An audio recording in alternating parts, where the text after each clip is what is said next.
Good morning, everyone, and welcome to Behind the Badge. It's a show that we've been doing here on WBCB 1490 for several years, and it blossomed from Behind the Badge, and we now have several other shows. Of course, our premiere show, which is Let's Go Places, that we've been doing for 12 years, thanks to the support of Paul Muller, who's our sponsor for all of our shows here. And it's aired live with Bree, our engineer here. Bree, good morning. You doing all right today? Great. 746 East Lincoln Highway in the showroom. Come in and see me. We'll talk a little bit later about the Heroes program that you're very much aware of. If you're a police, fireman, military, medical, and family members, we have a very special, unique, exclusive program here that I run for Paul Muller for the past, almost 15 years. And the word is mark down. That's what everyone wants to hear. Yeah. I mark down when I can, and it's always. When I say when I can, it is always. We mark down the prices for our heroes. It's a great program here at Team Toyota. Unfortunately, Fred Herron, Behind the Badge today, could not attend this morning, but Charlie and I, we become very, very dangerous to our listeners, because when I use the word danger, there's so much to cram in, because we always have a lot of topics to cover, Right. items, events that have been occurring or that are going to occur over the next several months. I want to thank ahead of time Jack Maxwell, my cousin, but extreme credentials with his police background. Jack will be joining us after the first break. Retired police chief inspector, retired past president for the Southeastern Police Chiefs Association, and still on the executive board. He'll come on and talk a little bit about what really started his curiosity and how he became a police officer, what piqued his interest. He'll share some great information with you. We yesterday were at the PAL Day event down at City Hall. Was that great? Yes. It's great to see the kids. Oh, God, it is. They do. PAL does so much for especially what you hear on the news with these kids shooting each other and everything, and they get them kids off the street, get them educated, interested in their education. You can't. There's not enough acronyms. Just say how good a job them guys do over there. Well put, Charlie. Well put. We were down there yesterday. Team Toyota, well, not just Team Toyota, as a member, Team Toyota, our president, Paul Muller, who is in charge of the Tri-State Dealers Association. That encompasses many, many dealerships around the tri-states. They came up and answered the call once again for a very good cause for the PAL Foundation, with a check for $25,000 yesterday. Buy a lot of basketballs. It sure will. It sure will. We'll talk a little bit about PAL and its existence. In fact, I really think it's important for the listeners. What is PAL? To understand the existence, how it occurred, its history. I can give you a little brief summary of the Police Athletic League Foundation in Philadelphia especially. I'm going to read that right now quickly, if I may, but I hope that everyone will listen carefully. The city of Philadelphia holds as one of the highest priorities the safety, well-being, and success of our youth as the future of our city. That's what they are. We are tremendously proud and supportive of all efforts to benefit the well-being of our children and set them on a path for success. As such, we applaud and support the efforts of the Police Athletic League of Philadelphia to reduce crime, promote character development, and improve educational outcomes. That's exactly what they do. That's exactly what they do. It's well edited here.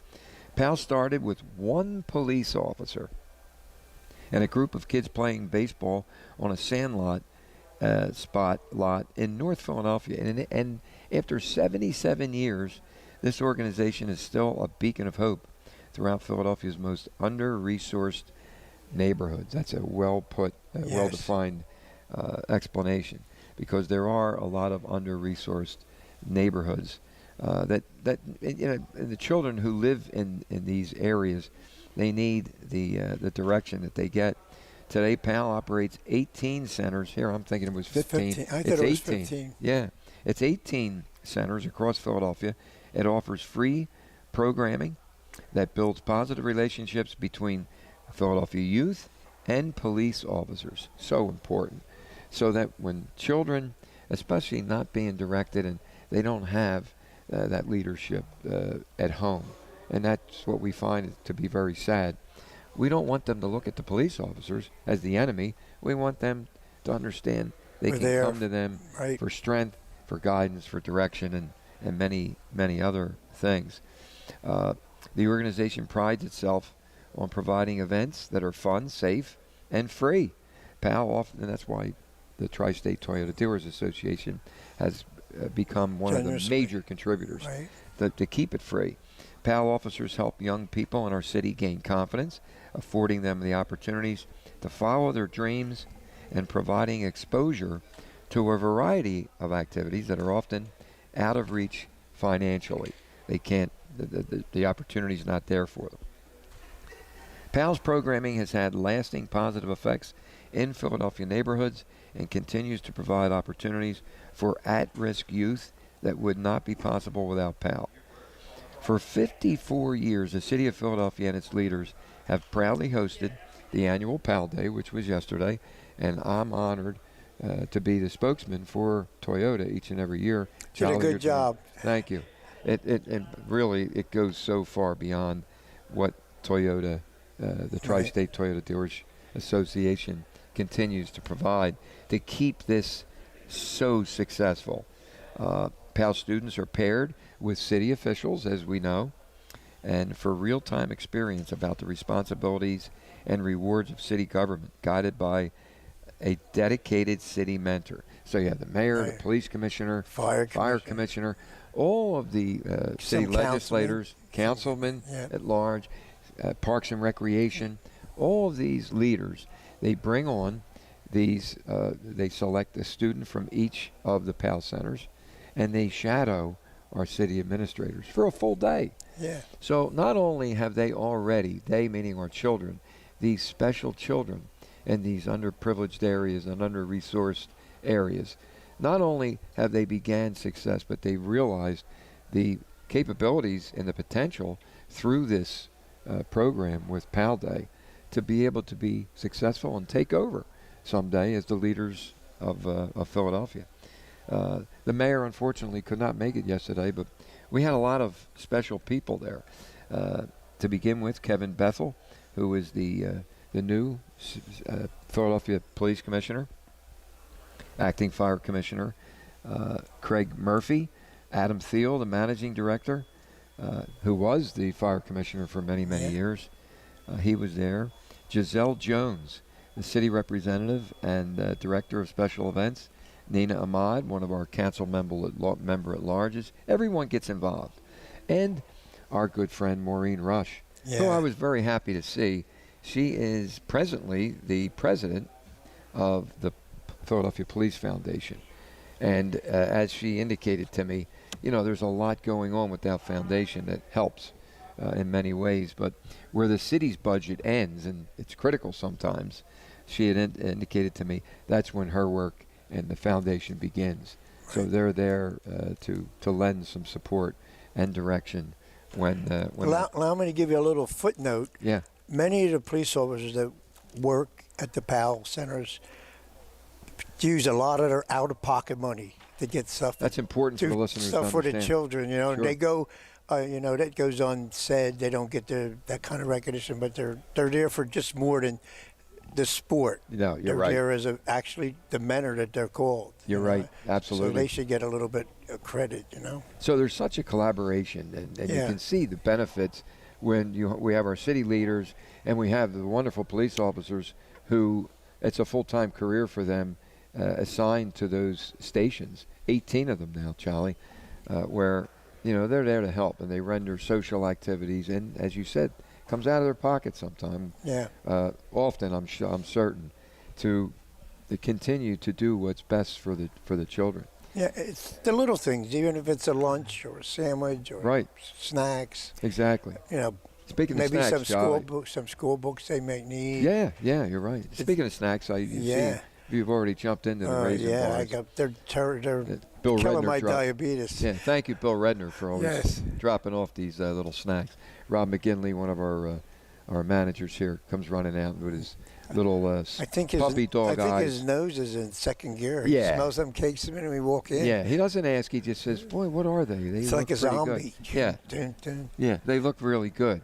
So go ahead, dive in, Rob, which he did already. So we had that great opportunity once again to meet with a lot of the city leaders yesterday.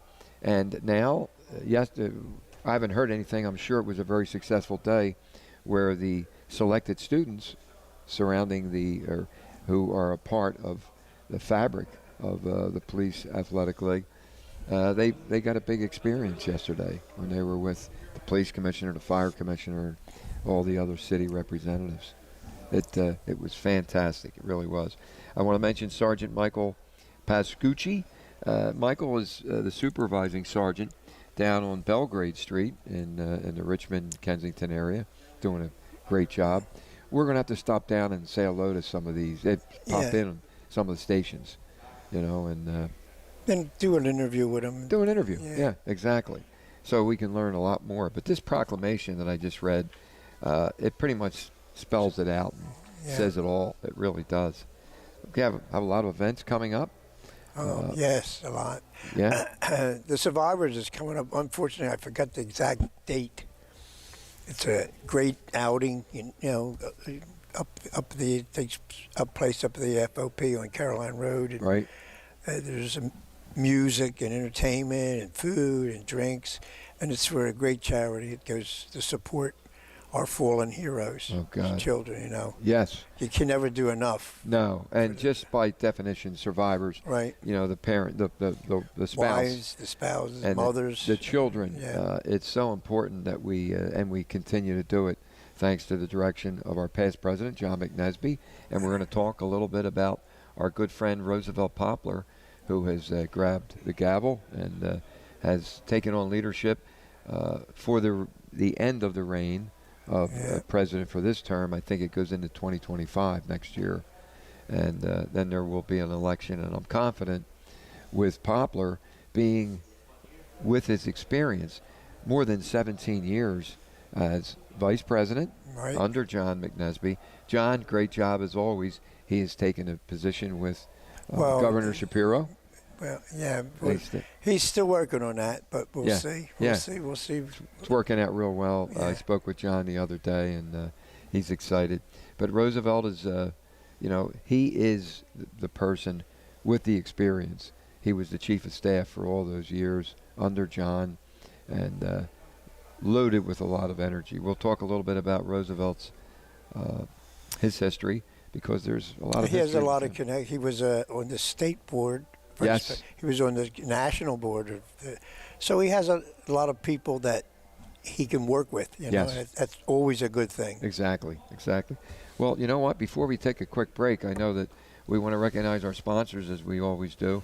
Bree, why don't I just pop in here and call Jack Maxwell. Jack is going to be joining us, retired, as I indicated, from the police department, but very, very active. Well, at break time, we'll call, get him on speaker, and get him ready so that our listeners can listen to a lot of tales of experience as a devoted police officer, detective, and then he moved up the ranks to chief inspector. I think he was deputy commissioner for a while. I think so. Yeah, but Jack, we'll be bringing him on. We're going to take a quick station break and recognize our sponsors, such as Paul Muller, the owner of Team Toyota here and the president of the Tri-State Toyota Dealers Association. Don't go anywhere. Frank and Terry Colosi. By the way, my wife Jerry corrected me before we take a break. Frank and Terry Colosi, they listen all the time to our shows, so stay tuned for all of our listeners. Yeah, they're the ones.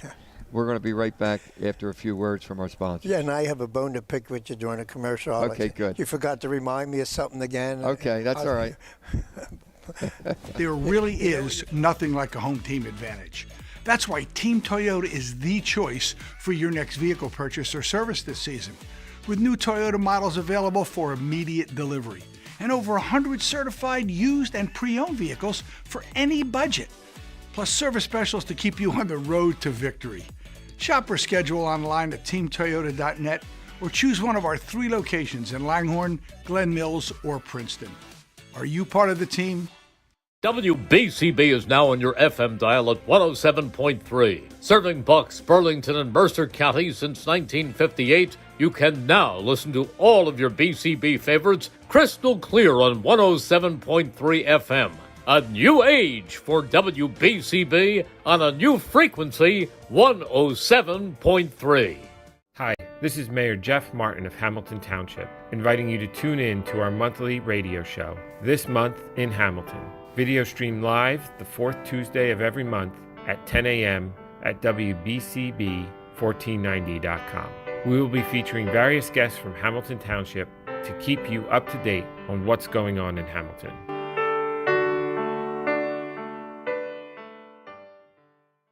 Are you a parrot head? Away again in Margarita. Not that kind.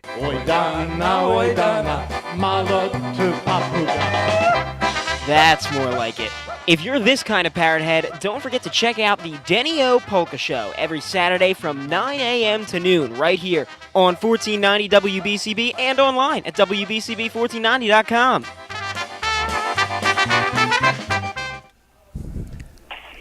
Welcome back to Behind the Badge. My name's Tom Mellon. I'm the host of your show here, WBCB 1490 on the AM dial and now 107.3 on the FM dial. Charlie Esposito, my sidekick here, Bree at the helm, our engineer, and for you listeners, a very, very special treat. I mean that sincerely. I've known this person since, I guess I can say I was born, because he happens to be my cousin. But he has a lot of rich history to share with us from time to time, and he'll be coming on our shows frequently. But Mr. Jack Maxwell, retired police chief inspector, and I'm going to ask you, Jack, at one time you were the deputy commissioner too, correct? No, not really, Tom. No? My highest rank was chief inspector. Okay. Which is the highest civil service rank. Correct. Although I worked very closely with a couple deputy commissioners. I'm sure you did, and obviously continue with a lot of your responsibilities and your endeavors. We'll talk about the Southeastern Police Chiefs Association. You're the past president, and yes, many, many other experiences that you bring, and guidance and direction. That's for sure. But let's begin with. I want to ask you the question: what piqued your interest, and when? What and when?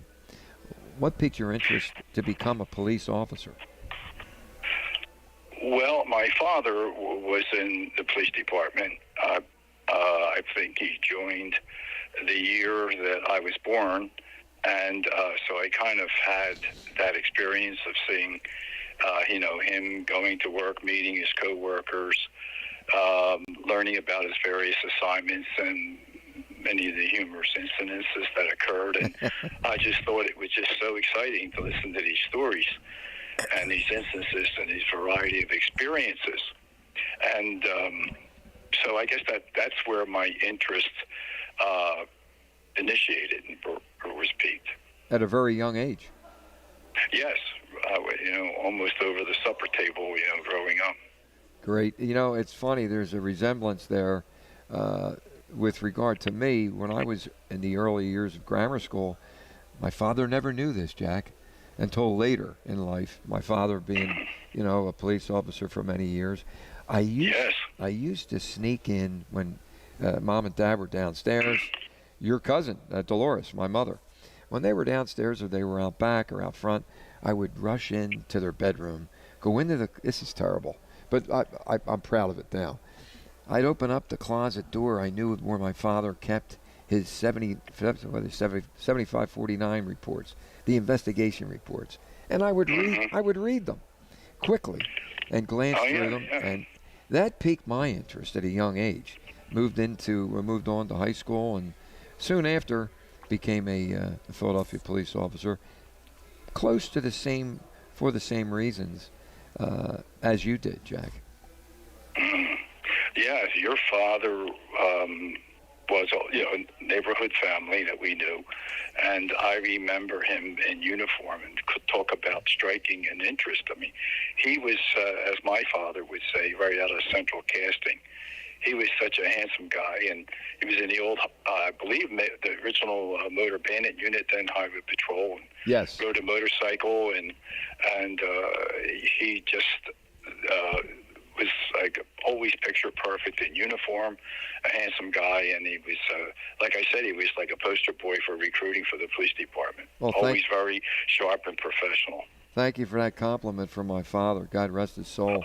Yes. Yeah, great man, and obviously my mother, your cousin, who was your father was her godfather, from what I understand. Yes. Mm-hmm. A lot of years back in well, we're going back to 1952, Jack. Wow. Yeah. We're counting. I wasn't born then. You weren't born then. Charlie wasn't born then, Jack, but we know a little bit better than that. We know a little bit better than that. But as you began your career, I understand as an adjunct, if I'm not mistaken, or adjudicant, what is the proper word? Actually, most of the time it was referred to as adjutant. Adjutant. We were policemen 1. Were recruited right out of high school at 18 years old, and we were attached to the academy for 2 years. And it was kind of patterned after the work co-op experience that Drexel University had, where we would go into the field for 3 or 4 months, come back to the academy, have some additional training, and then go to a different unit. And the adjutants, the plan was for them to spend some time in the major operational bureaus, the Detective Bureau, Patrol Bureau, Traffic Bureau, Communications, and it was a wonderful experience, a wonderful insight, and it was a great way to be introduced into the inner workings of the police department. Interesting, very interesting. And unfortunately, it doesn't have that route today. I don't think they're involved, are they? Cadets, but I don't think it's the same thing. The cadets program. Yes, okay. but I don't think it's the same. A little bit different. Yeah, it's a little different. So you were in that program for 2 years, Jack, and then where did they direct you? Well, it was after 2 years. And we were constantly being evaluated. Then we went we had to take the written test for regular policemen again, and also they added a oral exam, and it was very difficult. I remember going up for my oral interview, and we had the then police commissioners and a deputy and a chief inspector ask us questions about things that they felt that we should have picked up from our experience as an adjutant. And then if we passed, you would be put into regular assignment as a police officer, and I was sent to the 14th district. And we also worked, I left that out, as an adjutant. In addition to when we went to the patrol bureaus, we were allowed to work in the operations rooms of the district. So I went to South Philadelphia, 17th district and 14th district. And that was also a great experience, learning, the paperwork flow and then getting the feel for working in a district. So then when I became the full police officer, I went to the 14th district, and I was there for a short period of time, and I joined the Navy Air Reserve, and I went away on military leave, came back, and was lucky enough to be promoted to detective way back early on in my career, like in '66. Gosh, I was in high school then. Yeah. Yeah, and I went to 55th and Pine, West Detectives, and from there I made sergeant. And as a sergeant, I was in the 16th district. I got transferred from there to accident investigation, where as a sergeant, you investigated fatal accidents. And then from there to the anti-crime teams, which was a federally funded program. it was very innovative. It was a very great. All these were great experiences. And Absolutely. I was introduced to pattern analysis, and then from there I was transferred to I volunteered to go to the 9th District in Center City because I always wanted to work in the area where I grew up. Of course. And where you grew up. Yes, yes. Cathedral Parish. Yes. Yes. Yes. 20th So in they Pennsylvania. were my assignments as a sergeant. I don't know if you're interested in the rest of them. No, we love it. We love it. This is it's a great carrying from the beginning and your steps that you took to a very successful professional career. Well, I reflect back on it, and I tell young men and women who are interested in the police department, the thing about it is you're never bored. I mean, I never stayed one place more than 3 or 4 years. I either got promoted or somebody would say, hey, there's an opening over here. We'd like to have you. And so I said I had those assignments in West Philadelphia, North Philadelphia, the anti-crime teams, which was citywide, Center City. Then I made lieutenant. I went to the Northeast Division. I never lived in the Northeast. I never worked in the Northeast, so that was totally new to me. And I was back in the Detective Bureau as a lieutenant. Spent all my time as a lieutenant there, made captain, and then went to the police academy. Advanced training. Advanced training, yes. I did the advanced training, and that's where I was kind of introduced to training and I guess the importance of continuing training in police work. And from there, I was there about 6 to 8 months. There was a freeze on hiring, so there was an opening in the East Detective Division for captain, and I volunteered to go there where you worked in the Badlands, and it wasn't a real popular place to work. But I knew there was an opening, and I volunteered. I was there for almost 5 years. I made inspector, these are all, the civil service ranks. Sure. And I went to, I was very lucky to go to a unit that was newly created called Headquarters Investigation Unit. Yes. And we did organized crime investigations, dignitary protection, and special investigations, we used to call it right for City Hall or for the third floor of the roundhouse. And they were mostly, dealing with very sensitive issues and the importance. And I learned the importance of, conducting investigations, networking with other city agencies and politicians and political figures. And that was just a different kind of investigation. Of course. And then from there, I went to North Central Police Department in uniform up by 17th and Montgomery, and back into patrol for a while, and that was also very enjoyable, and got promoted to chief inspector. And upon being promoted, we had, for want of a better term, scandal in the 39th District, and I was sent to internal affairs by the police commissioner, and we were technically under a federal consent decree, and there was all kinds of guidelines and investigations into the police department, and I was asked to be a point person for that. And that was another facet of different type of investigation and experience. I was dealing with the federal judge, Dalzell, the ACLU, the Pennsylvania University of Pennsylvania Law Project, and we were looking at the inner workings of the police department and came up with a lot of innovative ideas for improvement and accountability and things like that. And I did my time there, and when the consent decree was over, and I went to civil affairs. Mayor Rendell had come in, and I guess the city was in pretty poor financial condition, and we were anticipating a couple of years of labor unrest by many of the major unions. Contracts were being expired, and they thought there was going to be very contentious things to save the city money, whether it be the hospital workers union, the school district, Yellow Cab, SEPTA, Police and Fire School Board, and that was 2 years of dealing with the labor issues.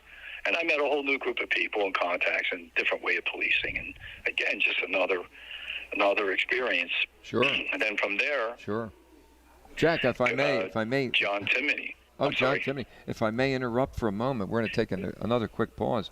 For our listeners, this is remarkable to listen to this young man. I like to call you a young man because we don't want to be old, Jack, right? That's true. But the accomplishments and the opportunities are there for anyone to take advantage of. Listen to Jack's story here, and it's a remarkable career being a police officer, and all the opportunities that you have. We're going to take a quick pause to recognize our sponsors once again, and we'll have more from Jack Maxwell, retired Chief Inspector of the Philadelphia Police Department, and many, many other titles that we'll talk about when we return. Don't go anywhere. There really is nothing like a home team advantage. That's why Team Toyota is the choice for your next vehicle purchase or service this season. With new Toyota models available for immediate delivery and over 100 certified used and pre-owned vehicles for any budget, plus service specials to keep you on the road to victory. Shop or schedule online at teamtoyota.net or choose one of our 3 locations in Langhorne, Glen Mills, or Princeton. Are you part of the team? Hey, this is Jonesy. Kick off your Thursday and Friday evenings in style. Join me for an eclectic freeform mix of the hits and beyond. It's a happening, a musical journey. It's the Glenn Jones Radio Experience, right here on 1490 WBCB and 107.3 FM, Thursday and Friday, 5 to 6 p.m., directly following the legendary Jerry Blavitt. Radio, the way it ought to be.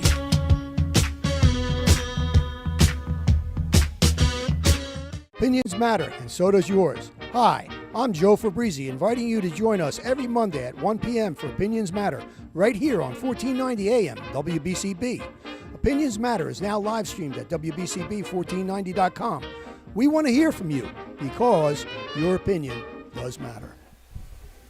We're back here with Behind the Badge. Fred Herron, unfortunately, was not able to attend today, but as Charlie will tell you, we always are prepared, like good Boy Scouts, to have someone step in and take over the realm to provide some very interesting stories and professional careers that they've had. And you're hearing one today from Jack Maxwell. Jack, thanks for hanging in there with us. You're welcome. I like to hear Jack's perspective. What he feels the city's at right now with policing. Our new commissioner. Are we on? Does it look like we're back on the right track? What's his opinion of all it? Or does he want to give an opinion? There you go. Jack will tell you. No, I do. Was that Charlie? That's Charlie. Yeah. Okay, Charlie. Charlie, I do feel good about the current police commissioner and mayor. I like what they're doing. I like not just the words, but their actions. And I am confident that they can create and improve the quality of life in this city and have people feel safer and happier about being here. I'm very optimistic. Boy, I'll tell you, one topic that comes up often is how a lot of the social media, or enough of the social media, enough of them, and people, civilians, they were talking ridiculously about months back defunding the police, whereas Roosevelt Poplar made a comment, we need to refund the police, especially with the shortage that we have today, Jack, in the police department in Philadelphia, as well as our sheriff's department. Yes, I agree. It's I'm looking forward to meeting Roosevelt Poplar again. I hope to be in his company, thanks to you, at an event shortly. And yes, April 11th. He has certainly been associated, has a lot of experience with the FOP, and has a wonderful reputation. And I think we're in good hands there too. Oh yeah, no question about it. What I wasn't aware of, and did you get your recent magazine, the one that just came out, most current one? No, I didn't. I wasn't aware that. In fact, Jerry, my wife, actually read this and said, "Did you read this the article on Roosevelt?" And I didn't until last evening, and then this morning, I figured I wanted to mention it to our listeners. He started his career in North Central, the 22nd Police District, back in 1990. Then he was transferred to the ever most popular, the infamous 25th Police District back in 1997. Your old stomping grounds. My old stomping grounds. And I was with Maureen Rush, as I indicated to you. We spoke of, we regressed for a moment back to the 1970s, early 1970s era, where the first graduating class with female police officers came out. Maureen was one of them. And where was she assigned? To the ever most popular 25th Police District, where I met Maureen. Oh, yes. Okay. And we laughed a little. She said, "Do you remember the television series, The Hill Street Blues?"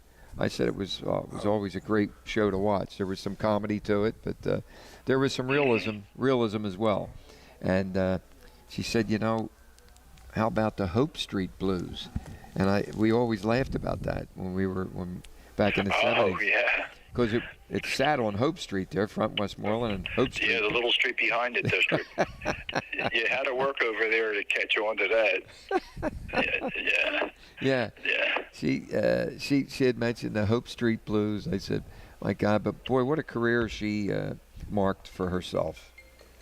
She did really very well moving up in the ranks, and very accomplished with the University of Pennsylvania, and now as president with the Philadelphia Police Foundation.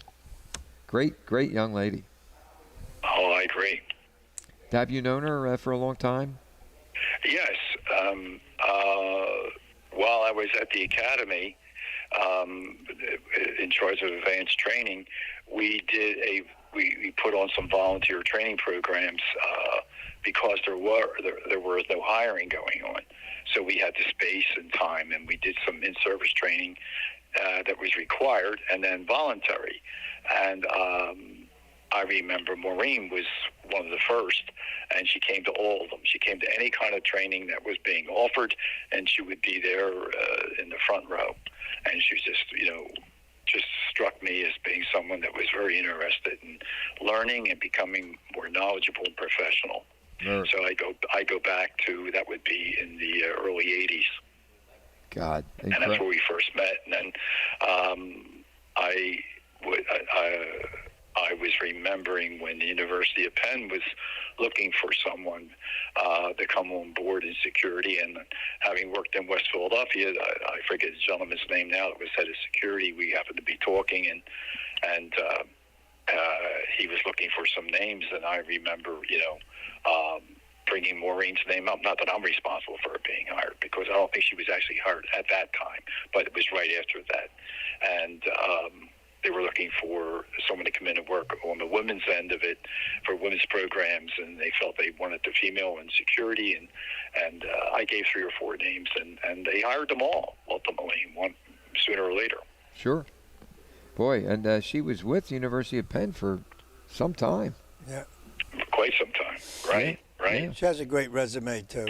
Yeah, Maureen, terrific woman. And but let's get back to you, Jack. I mean, obviously, your remarkable career, when you retired, it transcended to other opportunities for you to indulge and give your experience and share your experiences and input and direction with some of the police organizations that you're past president with the Southeastern Police Chiefs, and now you're on the executive board. A great dinner that we sat in to watch Bill McVeigh take his oath. Yeah, that was a very nice affair. Yeah, they honored 4 of our heroes. Yes, they did. 2 officers Oh, got shot. that was very nice of him, coming from a suburban department to reach into Philly to recognize our guys. Yes.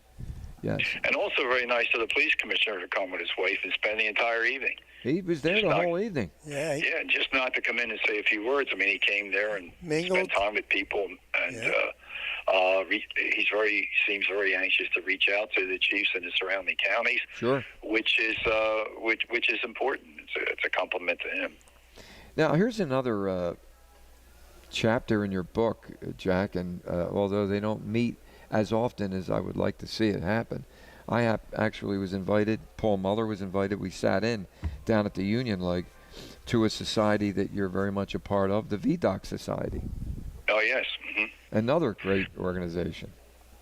Yes, it's, well, we were just talking about the opportunities that the police department, a career in the police department can present you.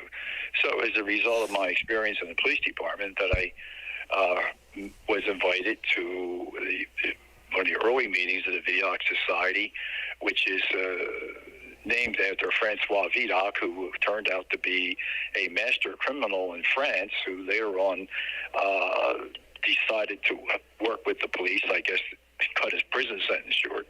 And he made a lot of innovative procedures in investigations back in the day, and like fingerprint filing and profiling and crime scene analysis. So anyway, we do cold case investigations and on volunteer basis, pro bono basis. And I was invited to a luncheon way back, I guess almost 25 years ago, and I've been involved ever since. And they do great work. We meet, about 6 or 7 times a year. We have a live case presentation on a cold case. We have one next week from Florida, a 21-year-old young lady who was abducted, murdered, and raped. The case has never been solved. And, of course, we have our own Philadelphia connection with the famous Boy in the Box case, which VDOC was behind the scenes, paid for a lot of the DNA analysis and trips to Washington to be on America's Most Wanted. And they're all volunteers, as represented by local law enforcement, federal agencies, FBI, DEA, Customs, and which probably the most important is the forensic field, which is where it's growing. And we have experts, Eileen Fitzpatrick, who's an expert in genealogy, DNA, and they stay right on top of the cutting edge of what's happening in investigations. And I would say directly or indirectly, we probably assist in solving 2 or 3 cold case murders a year. That's remarkable. The progression that you see that exists from all that experience together, and just scraping. Well, it's a great example of the inner cooperation and of the academic community, the scientific community, because we have everything from profilers to people who analyze speech patterns, etymologists, forensic dentistry, psychiatry, and then people like me who just come in with the investigative experience. And it's amazing to see a lot of that gel at our case presentations. Incredible. I was just starstruck. I was struck with how much input is given with all the professional skills that, as Jack just pointed out, Charlie. Yeah, it always amazes you that somebody finds that one piece of evidence that was overlooked. Yeah. Like especially from 20 years ago. Sure. And they find that one little step that leads them in to solving the mysteries. I'm fascinated completely with that. So I can watch that forever. Yeah, and I'm sure Jack will attest. Unfortunately, there's with the investigative teams in specific areas. I guess you would transcend the nation. They're inundated with so much work they're constantly getting hit with other cases. Right. They only have so much time. So that's right. This VDOC Society that answers the call, Jack. Excellent. Yeah, it's amazing, and we get contacts from all over the world, really, and a lot of times the agency doesn't, or for many reasons, want to come and present the case. But they're looking for us for referrals, like I say, for a dental forensic dentistry, or a psychological profiler, or someone with blood pattern analysis experiences. And we can just refer them. And then, they go on from there. It's amazing. The data bank of professionals that VDOC has. And I'm just, I'm honored to be involved with them too. And I would be remiss without, you mentioned the Southeast Police Chiefs and VDOC, and we started off talking about my interest in the department. I'd be remiss without giving my father credit again, because of his name recognition. It kind of got me entree, and people that were in high positions in the police department at the time, they would kind of look out for you, go out of their way to meet you, say, oh, you're Joe Maxwell's son. And I'm sure you had the same experience. Exactly. And it opened a lot of doors for me. I got invited to join the Southeast Police Chiefs when I was a new captain. And the fellow who invited me was the police commissioner, Joseph O'Neill, who knew my dad. My God. He said, I think this would be a good, nice organization for you to join.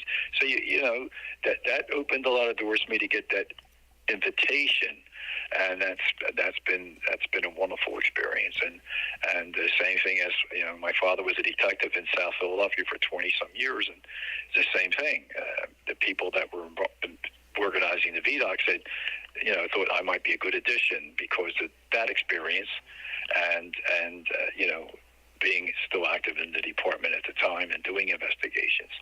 So I just didn't want to end without giving him credit. I didn't get all these things and these contacts on my own. That name recognition, and especially, I don't know how it is today, back in those days, but when you have leaders and commanders like Joseph O'Neill and Frank Rizzo, they respected that family name. Yes, they did. Let's give Maxwell some credit. Jack, he's too humble. He's you're too a little humble. humble there, Jack. Yes, he is. You have the experience that they needed. And the bloodline was there, you're right, but you certainly took advantage of everything with the education, all of your synergistic efforts through your family, which is my family as well. I'm proud. I'm proud to say that you're my cousin, obviously, and all the opportunities that people look at for you to become a part of is because of your background, and the experience that you have, and the vigor that you continue to have at a very young age. Well, thanks.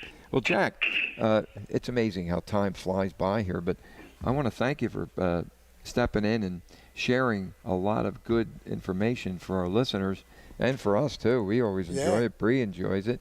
But we're going to take a quick station break. We'll sign off with you for now, but can you promise me one thing? Sure. That you'll come back. Okay, yeah. Yeah, okay. I'll give you plenty of notice. This time it was from the hip this morning, but obviously you're always ready and prepared. So he might come in and join us here if he likes. If you want to come in and join us, Jack. We have great raisin bars and good coffee, and we'll add a few more inches to your waistline if that's okay. Okay. No, that sounds good. I always enjoy being in your company and Charlie's company, and I appreciate what you guys do. Oh, it's a pleasure. It's a pleasure. You're out there. You're out there, like you say, families behind the badge, and yes, I know all the different team with the work that Team Toyota does with the different charities and support, and that's great too, and that should be recognized. Absolutely. So April 11th, I'll be talking to you soon thereafter here, but April 11th is could be the time that we'll be getting together to meet with Roosevelt. Yes. Yes. That'll be a fun time. Tony Boyle will be sitting in. Chief Inspector Boyle will be sitting with us as well. You're bringing Huey Lynch. We'll have a nice cast of characters. Yeah, that'd be good. Look forward to it. All right, Jack. Well, thank you very much. You stay well, and I'll be talking to you real soon, my friend, and my good cousin. Okay, Tom. Bye-bye. Goodbye, Charlie. I'll see you, boss. Take care, Jack. Bye-bye. So we're going to take a quick station break. Bree's going to hit me over the head. I mean, I just kept going and on there. But, you ever see him not talk? It's so not much. Get the muzzle out. But, Jack was excellent. Your teeth are in too. That's I snuck them in. Yeah, he snuck them in. But Jack was excellent as always, and I watched Bree. She's always anxious to hear new things behind the badge, and certainly Jack eloquently covered a lot of good things. We're testing her after the show. Oh yeah, there will be a test. There will be a test. And we'll take a quick pause for our sponsors. We will return after a few moments. There really is nothing like a home team advantage. That's why Team Toyota is the choice for your next vehicle purchase or service this season. With new Toyota models available for immediate delivery and over 100 certified used and pre-owned vehicles for any budget. Plus service specials to keep you on the road to victory. Shop or schedule online at teamtoyota.net or choose one of our 3 locations in Langhorne, Glen Mills, or Princeton. Are you part of the team? WBCB is now on your FM dial at 107.3. Serving Bucks, Burlington, and Mercer counties since 1958, you can now listen to all of your BCB favorites crystal clear on 107.3 FM. A new age for WBCB on a new frequency, 107.3. Hi, this is Mayor Jeff Martin of Hamilton Township, inviting you to tune in to our monthly radio show, This Month in Hamilton. Video stream live the 4th Tuesday of every month at 10 a.m. at WBCB1490.com. We will be featuring various guests from Hamilton Township to keep you up to date on what's going on in Hamilton.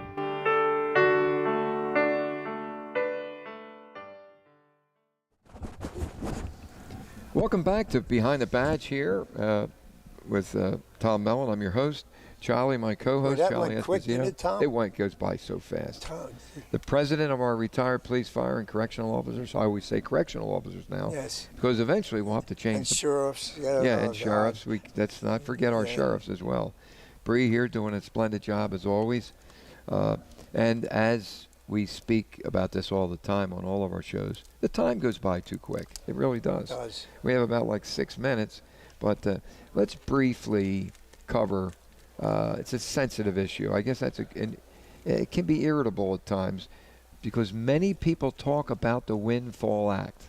And how this, But when we set up an opportunity for people to come together and make be a sounding board to hopefully make the difference, too often people are not showing up. But tell us about the Windfall Act event that was just recently. They had a rally in Washington, D.C., National Police, people that are involved with the Windfall Act, police, fire. And we had several buses to go down there. And unfortunately, only 41 people made the trip. We had 70-some people signed up. Only 41 people showed up. Now, when all these people are constantly complaining, like I'm suffering from the Windfall Act, about getting it reprieved, and we are so close right now. Hopefully this time we're going to get it, and they don't show up. I know. They don't it's show not up. helping us. Well, so I don't want to hear them complaining. If they don't want to be there to show their support, I don't know what to say. I just want to thank all the people that did go. Yes, we did get.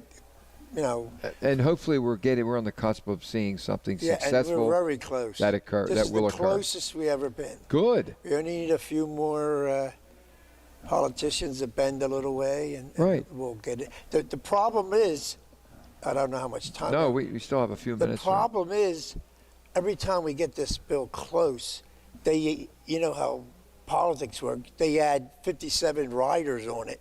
We want this and we want that. Sure. And then everybody says, I'm not going to do all of that. And we wind up losing because they put so many, whatever they call them, riders on it. Mandates, right. Yeah. And so hopefully this time we'll get it. And you're not looking for money in the past. You're looking moving forward here so that, there's an adjustment, especially the way the economy is today. It's terrible. The dollar bill, there's no more dollar bill. It just gets eaten up. Everything keeps going up and we're not getting any benefits for it. Right.